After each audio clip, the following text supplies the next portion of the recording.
Welcome to Doctoring the Truth, the podcast where we pull back the curtain on healthcare gone wrong. I'm your host, Jenna Tennell, and with me is my delightful co-host, Amanda House. We're two doctors of audiology here to bring you inside real-life cases where once trusted healthcare providers veered off the ethical path into criminal territory.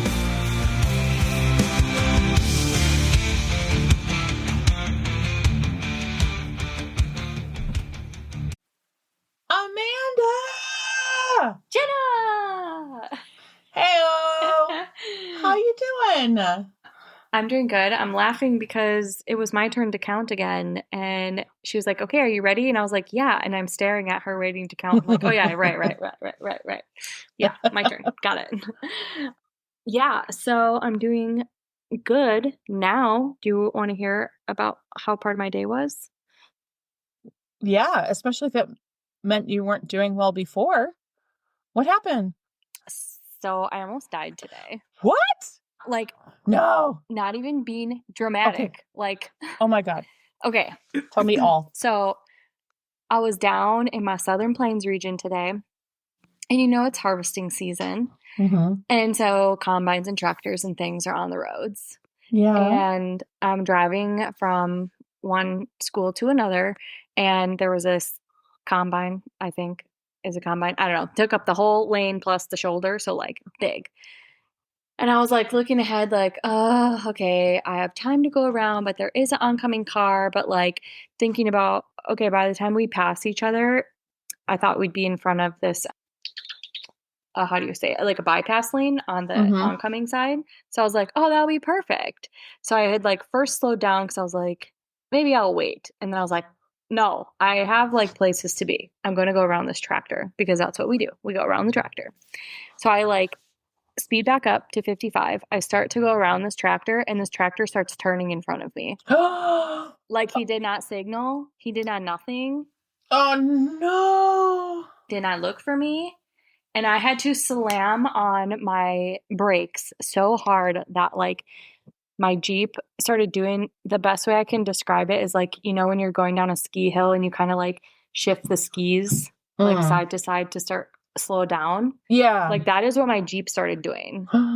And so there was marks on the road from my tires. Melting your tires on the road, slaloming to try and stop. I was like, oh my God, I'm not going to stop in time. Like I'm going to meet this combine. Everything in my car flew forward and like underneath the dash. Yeah, everything's shot forward, and that's scary, and couldn't get under your pedals as well. That's so scary. And now, of course, I have like thousands of dollars of equipment in my car. It's all now under, well, at the time. I didn't care because I was like breathing. Well, first of all, I was so shocked. I told my husband, like, I called him immediately. And I was like, oh my God, this just happened. Like, I feel like I just cheated death. Like, I literally saw my Jeep smashing into this combine and everything. And of course, I was drinking a freaking protein shake. So I had protein shake all over my car. I still have not dealt with that. It was all over like the boxes of the equipment, but at least they were in boxes because, protein shake is sticky. Yeah. Oh my God. All the buttons on my dash, the screen on my car. I'm like, did the guy even notice that he almost caused your imminent death? I don't know. Well, I hope so. I was honking at him. Legally, they have to have a turn light. Like they have to have a blinker, right? On the back of their big ass thing. I would assume so. Dude, I was so mad. I told my husband, like, I wanted to stop and go yell at him, like, you could have killed me. That is so scary. Isn't it crazy how those sliding door moments where you're like, this could have ended so differently and changed so many lives? Yes. And like, I got home and like my dog was all happy to see me. And I was like, oh my God. You almost didn't have a moment. Yeah. Would have just been waiting. The last thing I would have said to you is see you soon. And then I told my husband, I was like, oh my gosh, I just ordered some different dresses for our family pictures for the fall, I was like, and 2 of them arrived today in the mailbox. And I told my husband, like, you would have went and got the mail and saw my dresses I ordered and you would have been so sad. And then I started crying. So I was like, I can't talk about this anymore. But anyway, so I'm doing fine now. But that was scary. Near-death experience. That's trauma. That's so trauma. My daughter, I don't think she listens. She, on a much lesser scale, we almost met head on with a tractor when I was trying to teach her to drive. And I mean, it was a stationary tractor with a sign on it. And I had told her, let's pull off this highway, because we'd inadvertently gone to a road that led to a highway that was faster than she was comfortable with. And I was like, okay, well, let's find there was a little turn off into a gravel driveway of this little farmstead where they had they were selling eggs and pickles and whatever. So they were telling us that they're selling eggs and pickles with this sign on a tractor at the side of a culvert. I said, slow down, slow down, slow down. I'm trying to be cool. I'm trying to be. Your foot's like going through the floor. Yeah. I'm stomping on the floor. She wheels that puppy in, I kid you not, probably 50 miles an hour. And I'm staring at this green John Deere right in front of me. It's holding the sign. All the dust on the gravel road I don't know how she managed to turn that thing on a dime, but she did. We managed to do like a, three quarters of a circular turn. We look up when the dust clears and we see this farmer and his wife sitting on the step with their little toddler, like all eyes like saucers staring at us. I get out of the car and I'm like, put it in park. We get out and we're like, hey, you got any eggs? Like, hey, I heard you had the best eggs. They're like, yeah, but what's the hurry? What's the rush?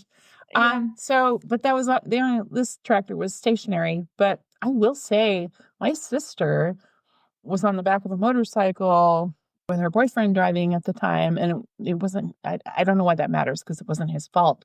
But they did a similar thing where they were going to pass and they were behind a garbage truck and the garbage truck turned without signaling and they collided. And she ended up in traction, having to drop out of college. Her pelvis was splintered and like all kinds of horrible stuff. So, yeah. Use your signals, people. Yeah, I don't care if it's a tractor, a fucking garbage truck, a freaking come on, you guys. Cement truck, yeah, car, bike, anything. They know they're going slower than the speed limit. They know people are going to want to pass them. So, why are you going to turn left in front of them without indicating? And there was a car oncoming too. Like, to where I'm like mapping out, like, do I even have time to go around? So I'm like, I wonder, I didn't even think about this till now, but I wonder that other car probably just slammed on their brakes too. Yeah. And also, at least with a garbage truck or a car or a truck, there's a license plate. Are there license plates on these big combines? Can you complain? I guess I don't know, but that's why I told Adam. I was like, he doesn't even have a number on the back of the tractor where I can call and be like, your driving sucks. Yeah. Or call the local police station and be like, you know what? Have a chat with this dude because he was in a green tractor. Go get him. On these roads, I don't know because I'm out in Bump E, and I don't know where I am. I'm literally going where my car tells me to go. I'm getting better, but that's scary. I think lesson learned: better to be late than trust your farmer. Yeah. Sorry, farmers, but yeah. Adam was like, do you think he heard you honking at him? Probably not, because he's probably an old farmer with hearing loss and I think tractors are a lot like quieter now than they used to be, but. They are, but also you signal, you indicate when you're going to turn. There was me and another car. Okay. I'm over it. Oh my gosh. Yeah. Okay. Sorry, I just glanced to the left to where my document is, and I didn't put anything in a correction section, but now I see a very interesting topic in the correction section.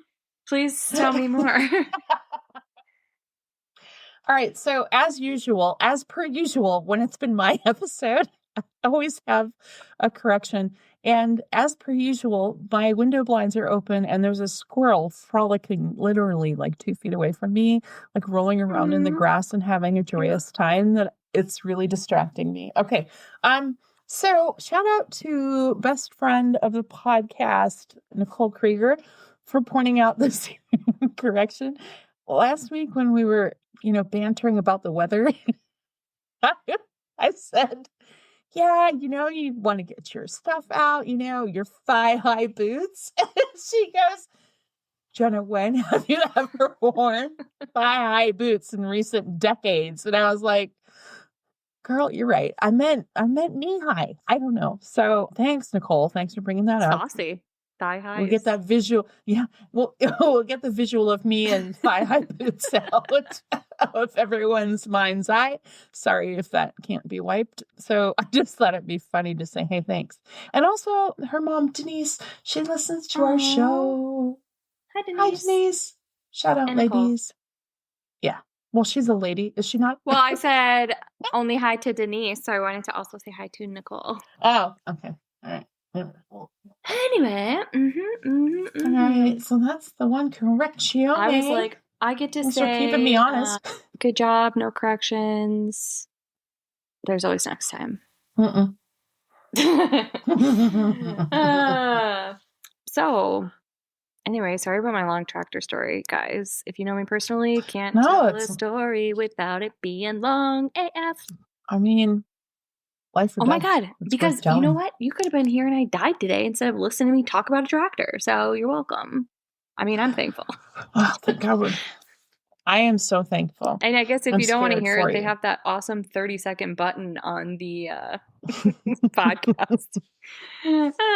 This is true. Okay, so before we move... It's called the banter button. Yeah. I do appreciate on Morbid podcasts that they have like that little jingle before they come back from their ads, because I always hit like forward, and then until I hear that like and then I'm like, okay, they're coming back. Yeah, I guess we're not that nice. We ain't fancy yet. They're on Sirius XM. I mean, Sirius XM, ladies. Get it, girls. Yeah, looks like you made it. Good job, baby girls. Okay, well, without further ado, let me get to my sponsor I don't have cool jingles for. Old Glory. Do something. Found at oldglory.com is a family-owned superstore that has been operating since 1969, offering over 300,000 officially licensed items across music, sports, entertainment, and pop culture. They offer high-quality graphic tees, hoodies, hats, and accessories featuring iconic bands such as Bob Marley, The Beatles, Grateful Dead, Rolling Stones, and Metallica. Sports fans can find official gear from the NBA, NFL, NHL, MLB, and NCAA to show their team pride. Beyond music and sports, Old Glory carries products celebrating TV shows, movies, lifestyle brands, including quirky gifts and fan favorite apparel. With same-day order processing and free shipping, it's a reliable one-stop shop for high-quality merchandise for yourself or as gifts. Visit oldglory.com for 15% off your entire order with our code STAYSUSPICIOUS. Nice. Oh my God. What? I just realized I'm not using my microphone. But my thing is recording. I'm going to take a brief pause and get my microphone. We have to start over. No, we don't. Do we? You haven't been recording. Oh, it is recording. It is recording. Okay, what's recording? I don't know. Just your computer mic? Look it. It's recording. Okay. I'll work with it. I'll work with it. And the speech envelopes have looked as big as they normally do, so I didn't even think anything of it. I know. You always have nice speech envelopes. Mine are puny. I can't even see them. And it doesn't matter what I do. I don't know how yours was so big. Maybe it's a Mac. Okay, friends, I have my microphone. Welcome. LOL, welcome to Earth. Perhaps for the first time. I don't know why I thought of that, but I was like, holy shit, I don't have a microphone. You're like, something's missing. My hands are too free to talk with. What's going on? Okay. All of the sources for today's story will be found in the show notes. There are no trigger warnings for this story. This is a tale it's a little different. I wasn't expecting it. So, any hoozles, shall we? We shall. Okay. Gerald Eugene Rayborn was born on March 20th, 1922. He loved automobiles, the Dodgers, and all things money and investments. He was a jovial man, and everyone enjoyed being around him. He was very close with his daughter Mary, and would often call her to talk about two things: vitamins that she should buy and stocks that she should sell. He and his second wife, Carolyn, whom the family adored, decided to move from Kansas City, Missouri to San Diego, California, so that they could live a more active lifestyle year-round. They moved into a country club type atmosphere and were very, very happy there until the summer of 2010, when Carolyn was diagnosed with lung cancer. Oh. As a lifetime smoker, this diagnosis wasn't the biggest shock, though still obviously devastating. Yeah. Carolyn's son, Ralph, went to visit Jerry and her in California, and while there, he helped them set up home health care through an agency. They thought it would be helpful to have someone who could come into the home a couple of days a week, help around the house with cooking, cleaning, and getting groceries. Because Carolyn kind of was the one that ran the household, and Jerry took care of her, she took care of him, but he was more the money guy and she was more the logistical things of the household. So Nice. The assistance of the home health aide would allow Jerry to just focus on Carolyn. Denise Edmond was assigned to her care. Jerry and Carolyn adored her. Jerry would call Mary, his daughter, and say Denise was their angel. And Aww. I know, so sweet. Even though things were going as well as they could be in California, given their circumstances, Jerry would always remind Mary that, quote, when Carolyn dies, I'm coming to live with you, end quote. Oh. Just as they knew the day would inevitably come, Carolyn passed away. The family was sad to learn of her passing, though excited that Jerry would be moving closer to them in Kansas City.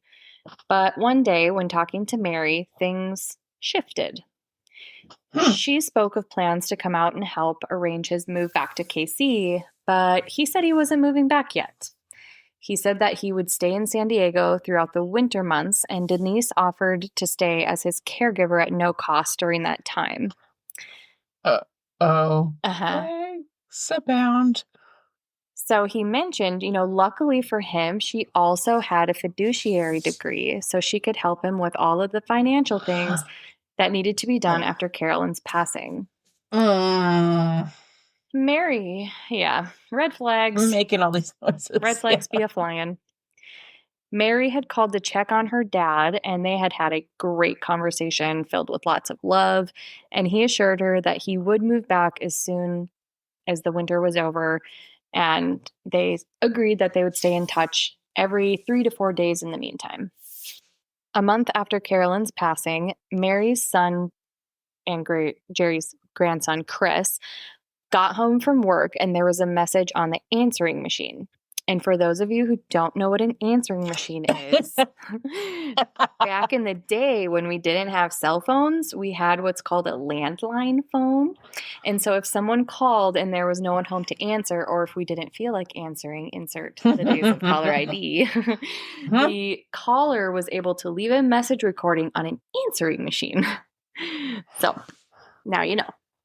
The recording on Chris's answering machine said, quote, "My name is Carmen. Jerry and I got married in Las Vegas.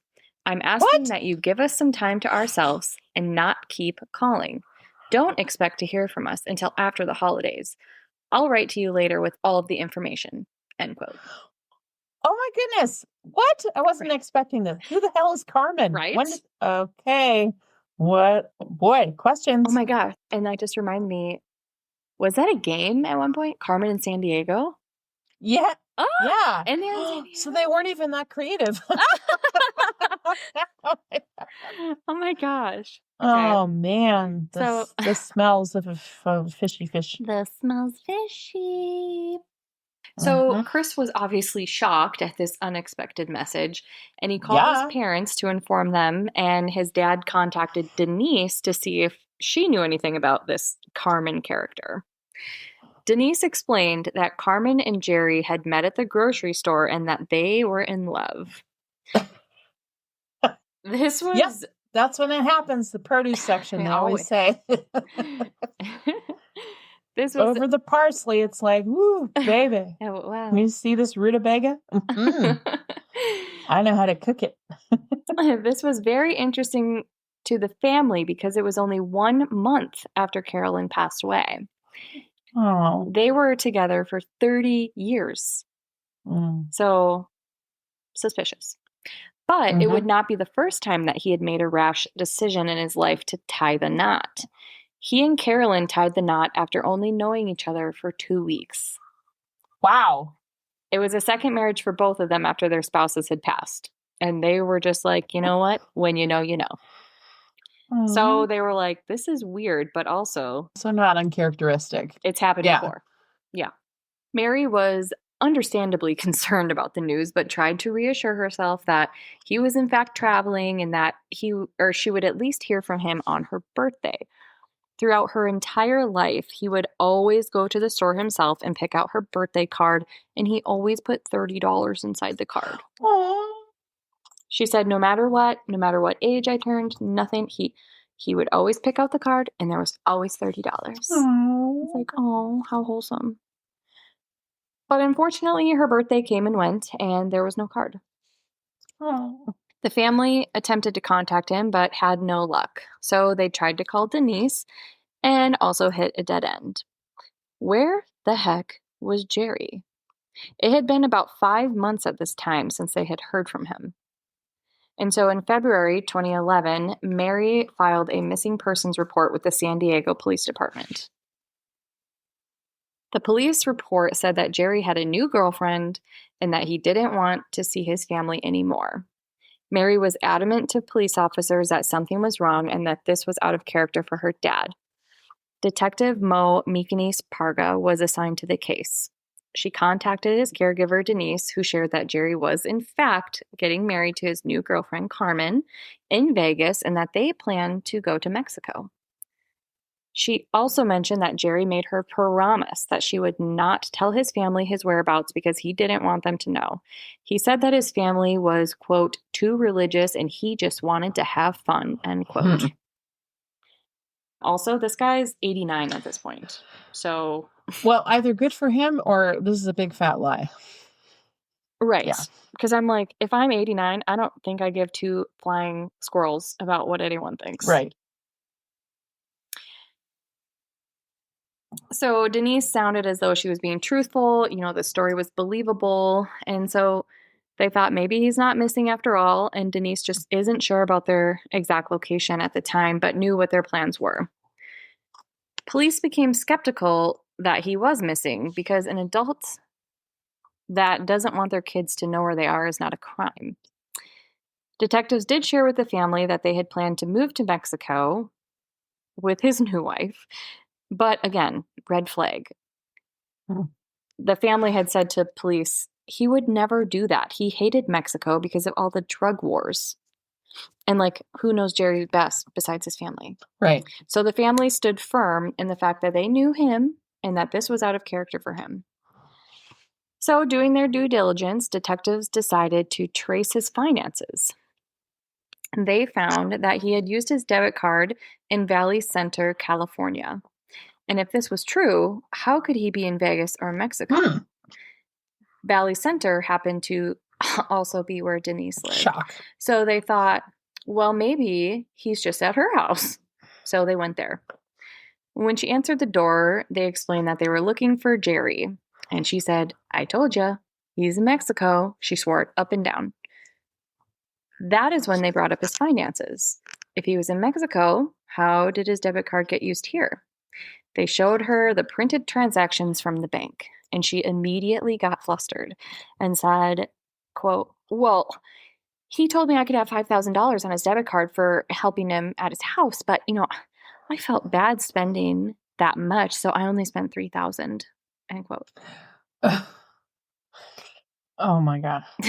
Come on. How noble of Yeah, you. super noble. Yeah. Squeaky clean. The detectives were like, oh, really? So then can you explain this check written for $5,000? Oops. She goes, oh, I mailed him a check in Mexico. Oh. Really? Mm-hmm. Really? Mm-hmm. So their next question was the same as mine. So what's his address in Mexico? Yeah. She resisted sharing the information, saying that he did not want his kids to know. But after discussion and them probably being like, we're the police. Hello. Yep. Give it up. He's missing. lady. Tell us the address. She finally produced an address.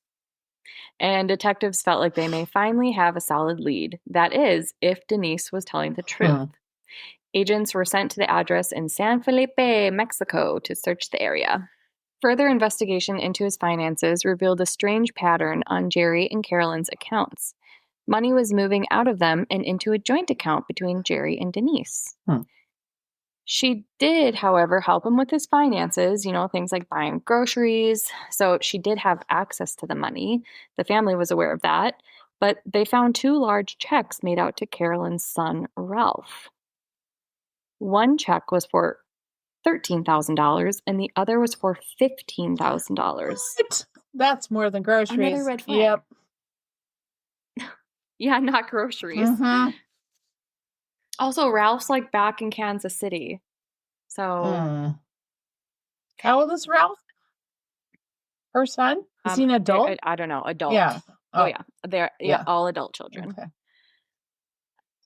So this obviously made Ralph a person of interest. And Ralph shared with investigators that Carolyn had investments and that he had gone out to San Diego after her passing to handle her financials. And when he went to the bank to discuss her CDs, they told him that the amount that was in the CD was transferred by phone on September 29th from her account to Jerry's.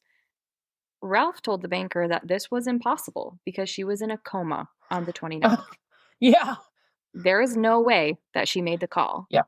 And the bank said, oh, well, maybe her husband did it then. And I'm like, what? Seriously, are we that casual people? Guys, do we not have a record of this? Like, am I just a record-keeping maniac from working at the hospital? I think because so, this seems Amanda. pretty important to track. I mean, details, schmeetails, right?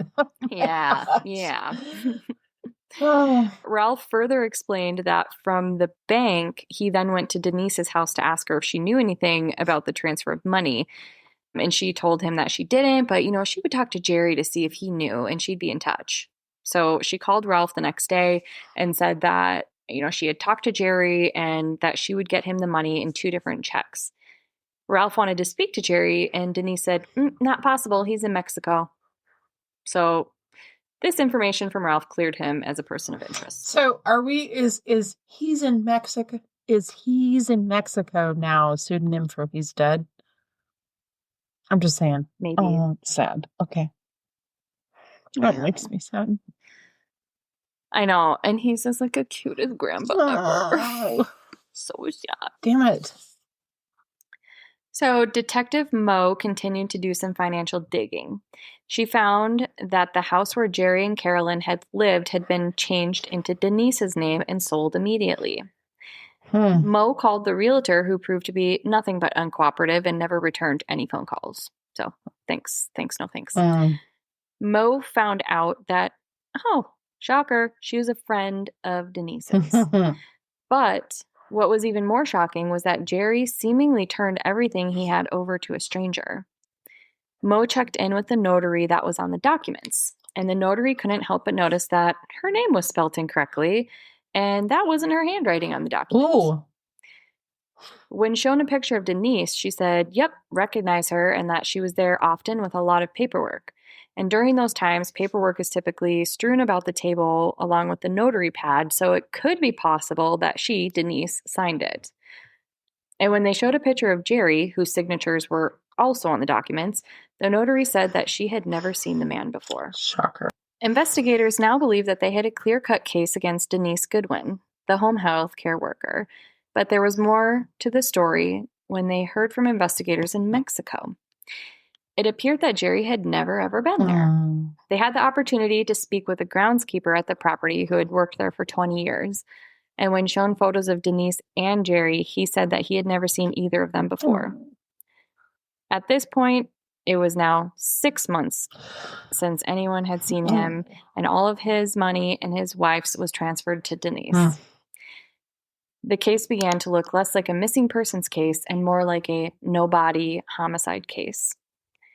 During this time, Mary got a call from her dad, and he said, quote, "Mary, sweetie pie, and I are traveling around the country, and we just want you to leave us alone," end quote. Then the call ended. Not only was this not her dad, it was not her dad's voice, and a daughter knows her dad's voice. Yeah, they do. And no dad's going to say, leave me alone. I'm off with my sweetie pie. No, come on. Yeah. Come on. I know you don't know Carmen, but she's a little sweetie pie. No. Mm-mm. Mary tried to call the number back, but it was dead. It appeared to be a kill phone, to be used once and never again. A phone that criminals typically use. Mary called Detective Mo and told her about the phone call. Mo said, "I'm so sorry to share this, but we have reason to believe your father may be dead." At this point, there was no proof of life. No one had heard from him since October of the previous year. And the missing persons case officially became a no-body homicide case, and Denise was the person of interest. Oh my God, that's so sad. Yeah, this is such a sad story. Oh. But before we get more into it, it's time for a Char-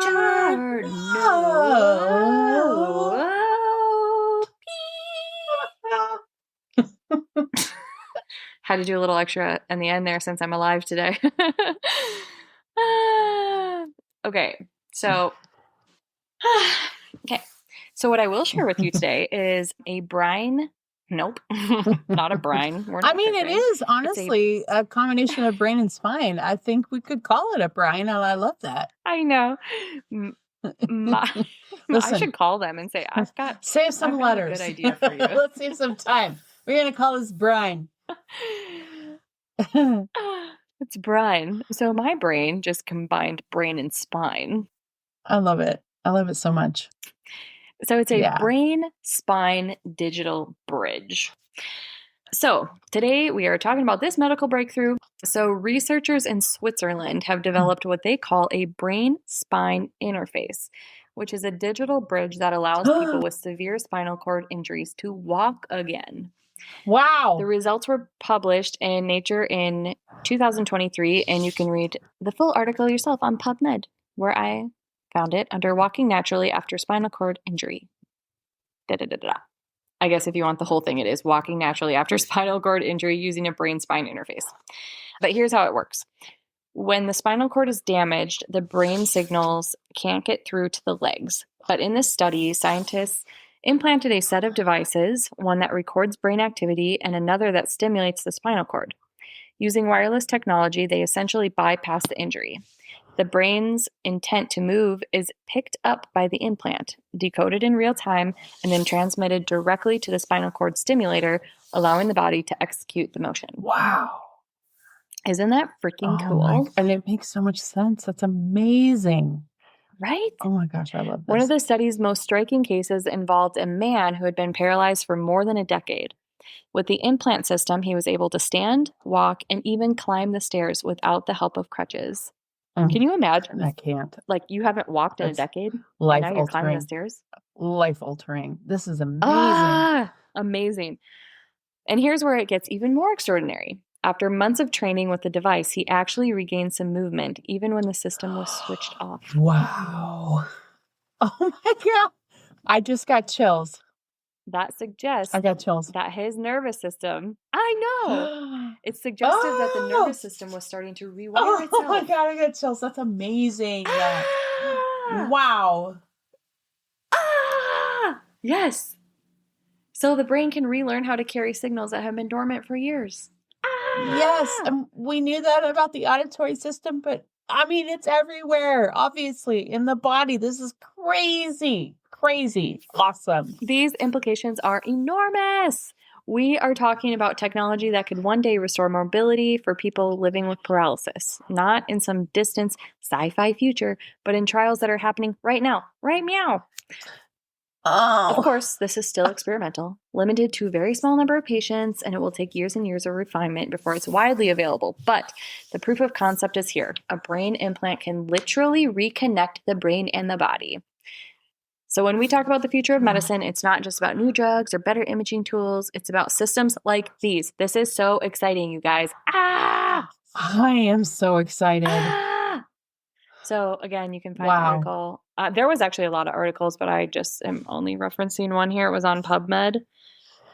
So yeah, I can't very get rid of my goosebumps. I'm so excited about this. This is crazy, but it makes sense. I mean, yes. Thank you for bringing this positive side to some of this sci-fi appearing medical experimentation that's going on. This is amazing. Thank you. You're welcome. Before you bring us back down. Okay, back to the story. All right. So Detective Mo called William Bill Mitchell. And Bill is a no-body case expert. He's a prosecutor in San Diego, California, who has a reputation for leaving no stone unturned. The evidence that he collected for the case showed that Denise created a persona to fit her needs. By the time Denise Goodwin reached her late 30s, her life looked far different than she had hoped. Twice divorced, she was raising a teenage son while still living with her mother, Helen Locke, in a rural area northeast of San Diego. She worked part-time at an animal hospital and also assisted her mother's fiduciary services business, where she became familiar with probate laws, wills, and trusts. On Helen's property lived Seward Norris, an elderly man suffering from dementia.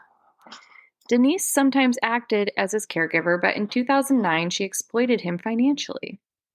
Seward sometimes paid Goodwin about $7,000 per month for caregiver services and expenses.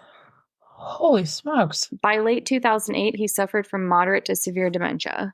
And in 2009, November, Denise contacted his life insurer and requested a surrender of the account. After she represented herself on the telephone as either his daughter or granddaughter, the insurer mailed a $44,562.39 check to Denise. She deposited the check into his bank account, but, guys, of course, only after adding her own name to the account. She then used the money for her own benefit. This scheme gave Denise a taste for exploiting older men. At 44, just months after Seward's death, she posed as a 74-year-old widow on senior dating websites and even placed an ad on sugardaddyforme.com, claiming she wanted to find a man between 72 and 88 who could meet her financial needs. When her online deceptions failed, she turned to employment as a caregiver. In September of 2010, she applied for the position with the Home Healthcare Agency, asking specifically to work with hospice assignments.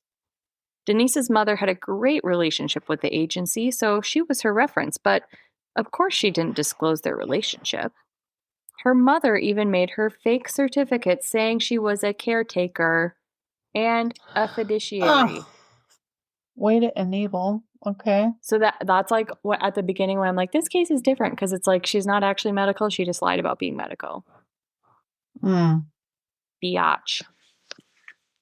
But like her mom helped her. Probably. With this because ruse. Denise was like, hey, mama, look, I got all this $44,000. And then mom was probably like, shit. So let's get some more. Yeah. So that's why she made her a diploma from the university, right? Is that what you meant? Oh, I haven't got there yet. But yes. Oh, yeah. So, okay. Yeah. So she did make her a certificate that she was a caretaker and a fiduciary. So she made Denise a diploma from the California State University, Fullerton, for completion of a certificate in professional fiduciary management for conservators. She was not bonded. She was not even trained in caregiving. And this is how she earned her first placement into the home of Carolyn and Gerald Rayborn. So mom's complicit. Oh, yeah. Right? Yep. Okay. Yeah. And now that I'm thinking more about this, I'm like, I never saw anything about the mom getting in trouble. Yeah, that's BS. I mean, right? This is crazy. Yeah. So not only was Bill Mitchell an expert in no-body homicide cases, he was also a fraud attorney.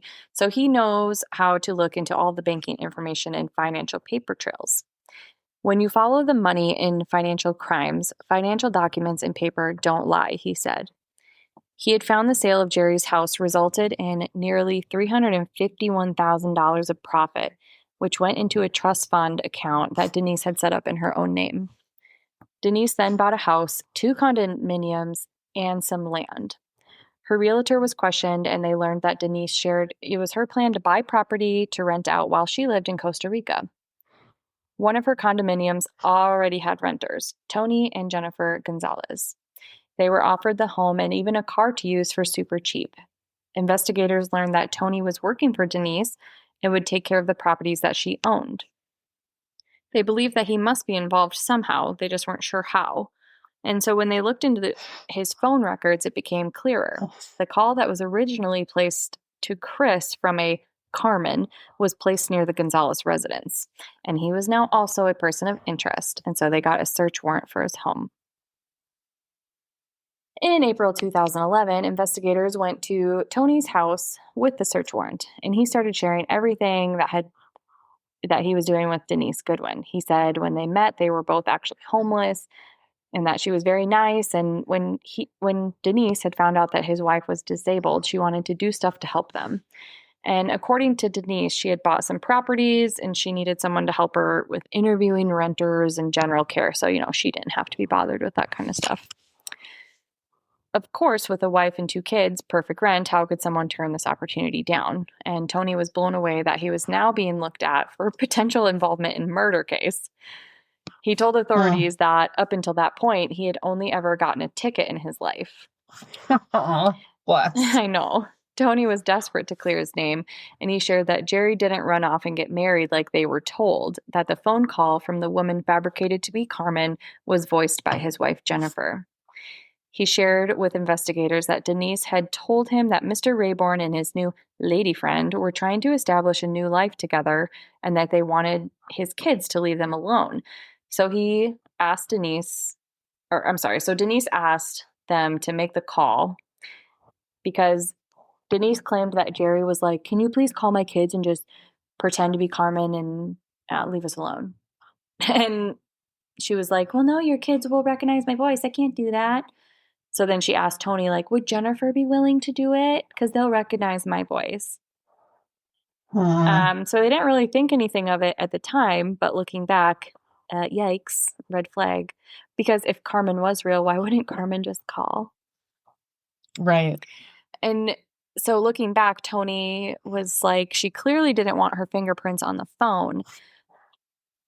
He told them that Denise was the one behind the call, and so his name was cleared, and that's great. But just red flags be flying everywhere. So investigators were like, we need to start looking into phone recordings, specifically now recordings to the bank to withdraw the money. And in listening to the call, they found out that she wasn't able to get past the security questions. Jerry, who was grief-stricken and vulnerable after the loss of Carolyn, fell under her influence. The recorded calls revealed that the day after Carolyn's death, Jerry signed a quitclaim deed giving Denise ability to sell his house. A week later, he made her successor trustee of his estate, granting her authority if he became incapacitated or died. Through their joint account, she then had access to his $3,000 a month pension, and she also forged checks in his name. Denise stole more than $600,000 from Jerry, an 89-year-old man who was grieving the loss of his wife. While all of this is sick and disgusting, it doesn't even bring forth criminal charges, unfortunately. It's crazy. So investigators got a search warrant for Denise's home in Valley Center. I don't know if you guys could tell I was kind of tripping up on what I was reading because I was like, about the phone thing. Because I know, but I didn't write in here, when Denise brought the burner phone to Tony and Jennifer's house, she clearly did not want to touch the phone. She brought with her an envelope, and after Jennifer was done with the phone call, she just held the envelope open and had Jennifer slide the phone in there so her fingerprints would not even be on the phone. And so Tony was like, well, looking back, she didn't even want to touch the phone, but at the time I didn't think anything of it. So anyway, if you thought my brain fell out, it didn't. It was just working on 2 different tracks, and now we're back to one. So Oh, you're doing good. Investigators conducted interviews and searched Denise's property.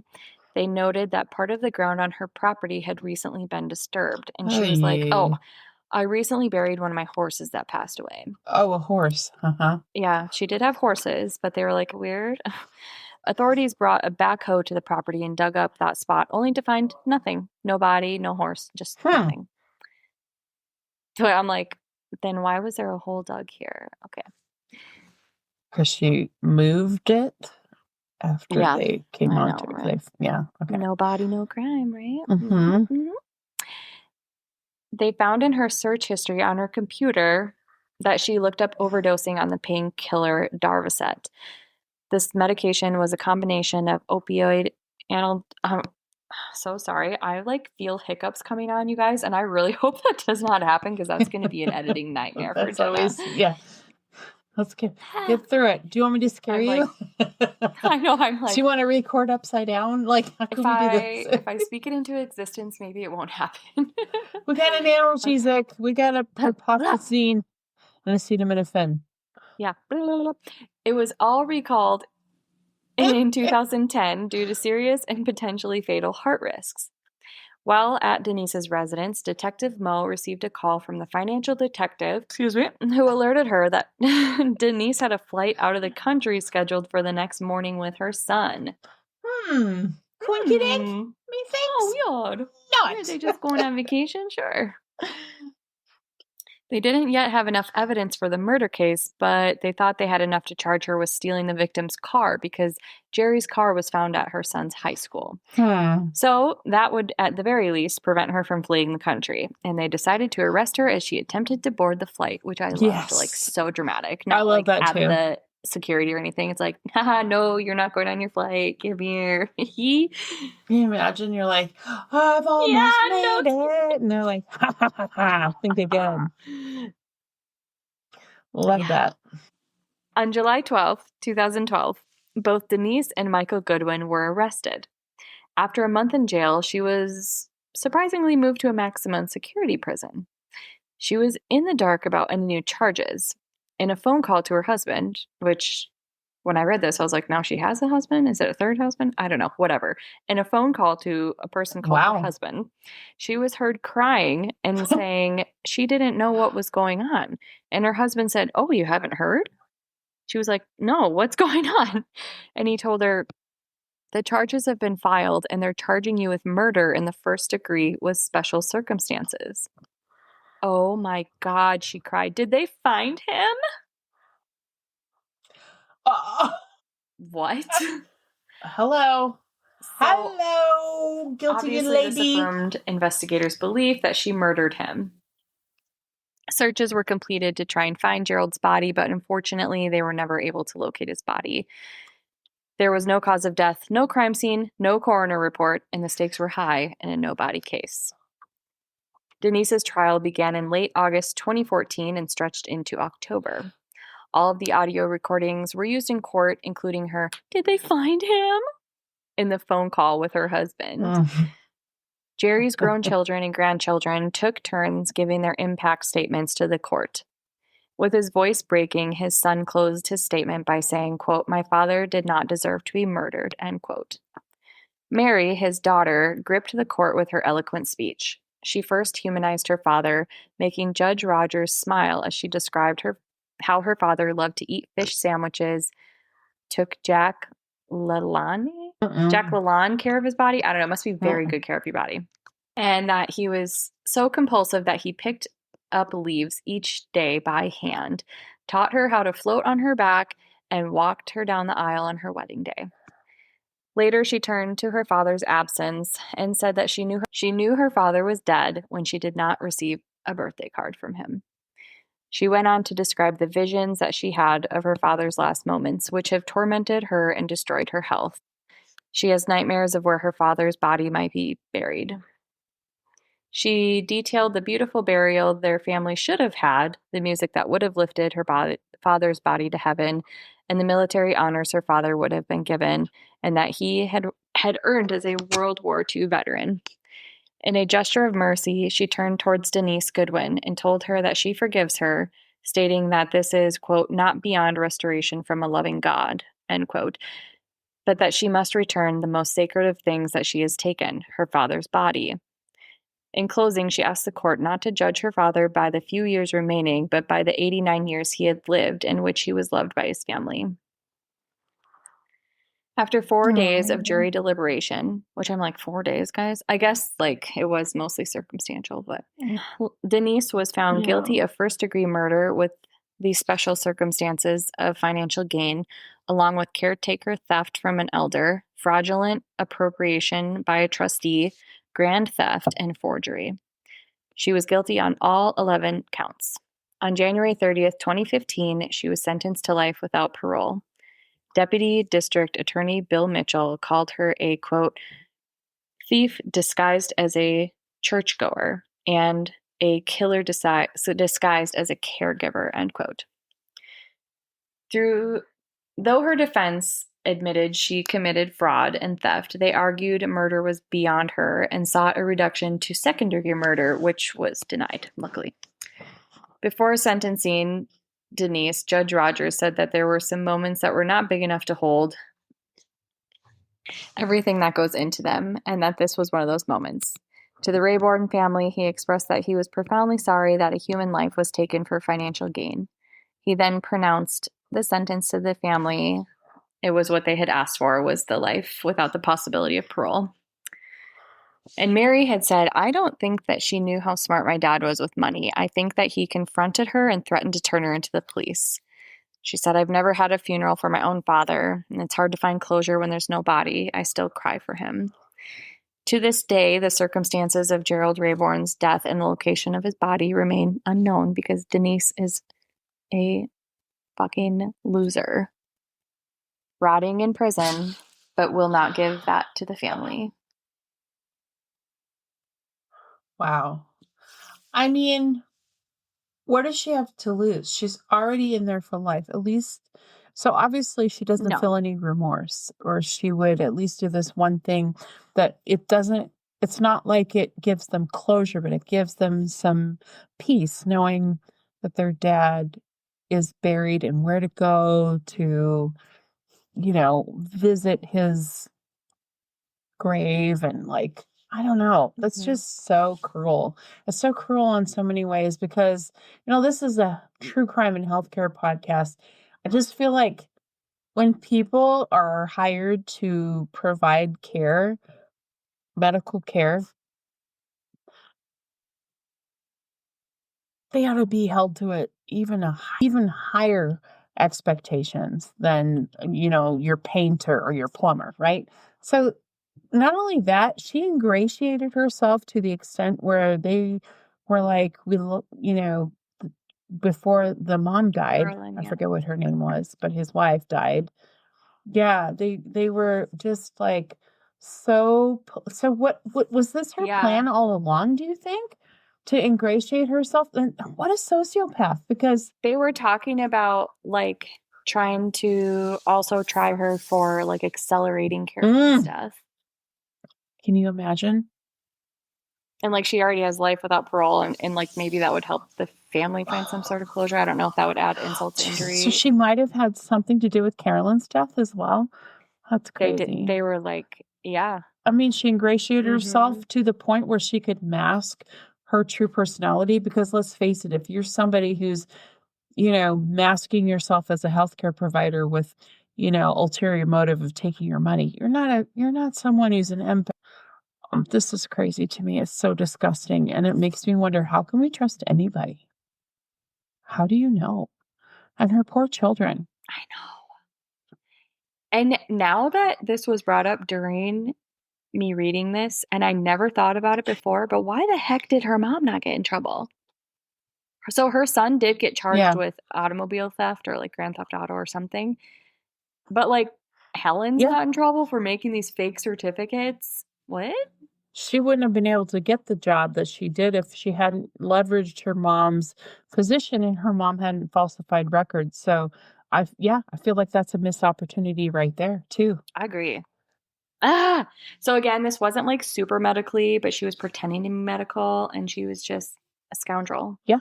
No, it's important. It's important for our listeners to know not all healthcare providers are believable or have altruistic intentions, which is scary as Which I guess we heck. have talked about plenty that just have walls plastered with fake certificates and degrees. Yeah. Check degrees.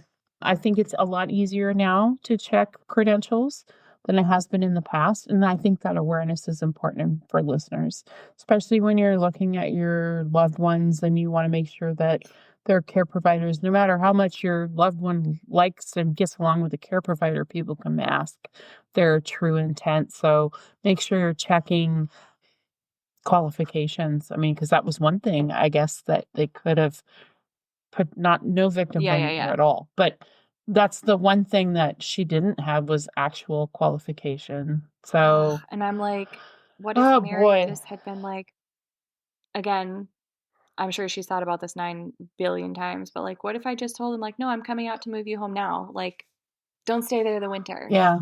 But it made sense that, like, Yeah. winter in San Diego is going to be a lot nicer than winter in Kansas City. So, It's just the stuff that happened that was out of character for him, especially. I was probably too late by the time she didn't get a birthday card, but like, yeah. you know, you know your family, you know your parent, and something was amiss. And it's just tragic. I can't believe that somehow they couldn't offer life in prison as the plea deal in terms of like, you can tell us where he is, or you can have the death penalty. Yeah. You know? But then she would probably just be like, fine, give me the death penalty. I don't want to live in jail forever. And I'm not telling you. Okay. Well, I don't want to go there, but I know. It's just infuriating. it's so frustrating. Like, just Yes. give the family that. Absolutely. Well, thank you. That was a fascinating case, and I appreciate you bringing it up. Well done. Well done, Amanda. So our sponsor number 2, I definitely did not need to utilize them after my tractor situation today. Yeah, a lot of adrenaline going, girl. But we do still love you guys. We love the Strong Coffee Company. They offer premium instant blends that combine convenience with health benefits. Their standout black fair trade instant coffee delivers a smooth, robust flavor while adding 15 grams of protein, 5 grams of MCTs, and 250 milligrams of adaptogens like ashwagandha and theanine. Sorry, I am pushing down hiccups.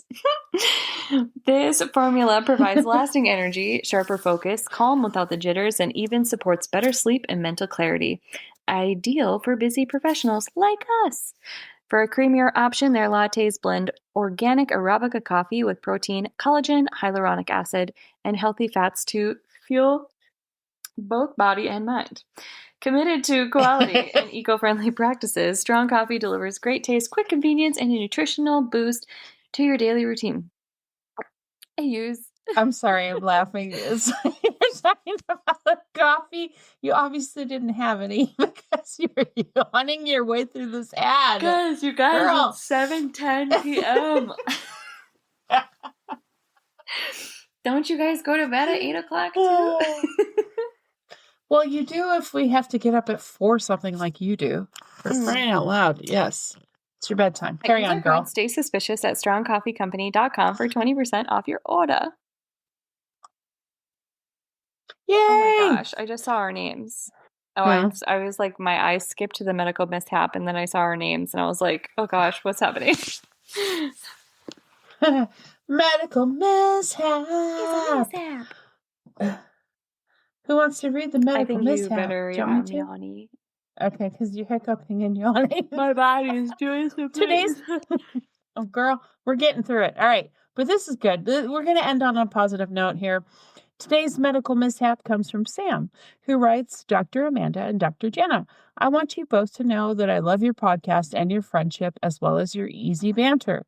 I feel like you are friends and would love to have... Friends I would love to have over for coffee or a margarita. We love those things. I like the juxtaposition there. It's like, yes. We'll both. Start with coffee Thank you. and end with margaritas, okay? We're friends.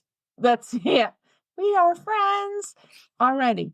Okay. So Sam says, most of all, I love the content that raises awareness about healthcare issues, all with compassion for the victims and an eye on educating us listeners. We appreciate you.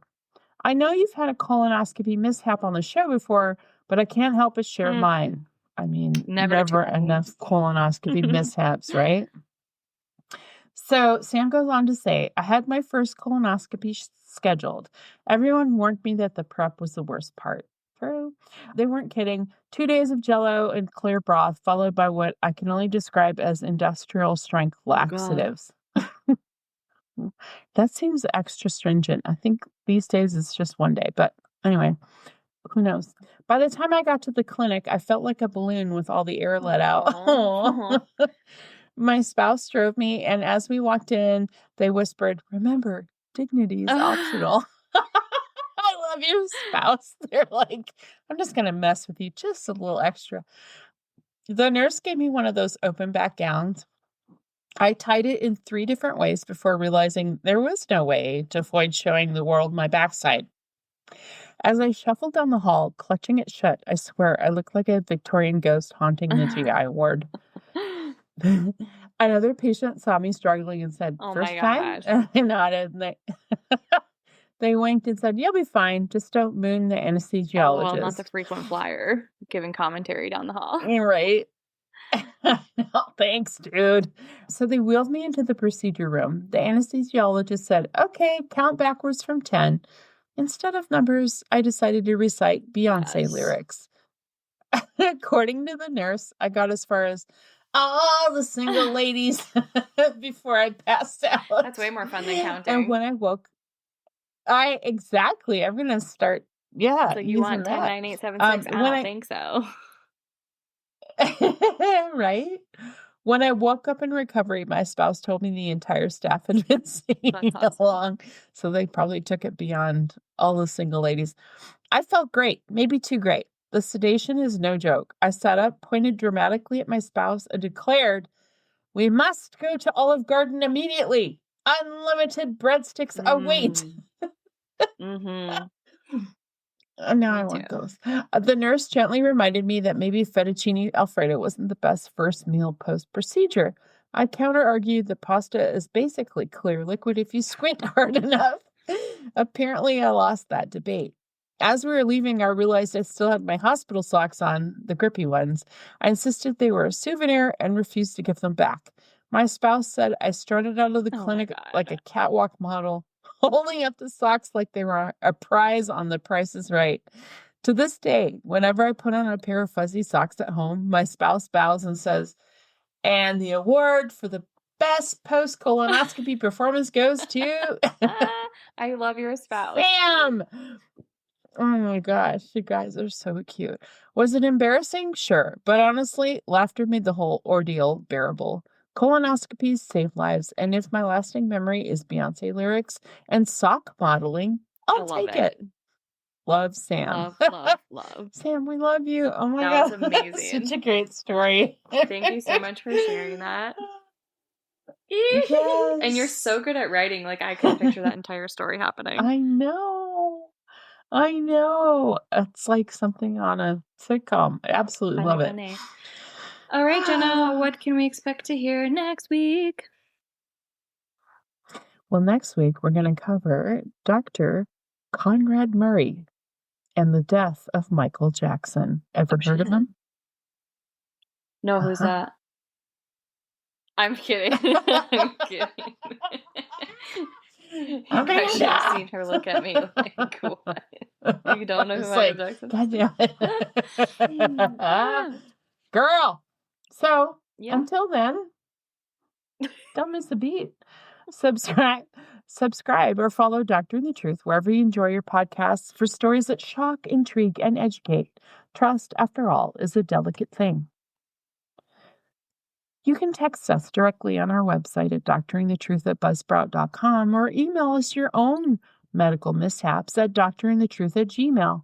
Be sure to follow us on Instagram at Doctoring the Truth Podcast and on Facebook at Doctoring the Truth.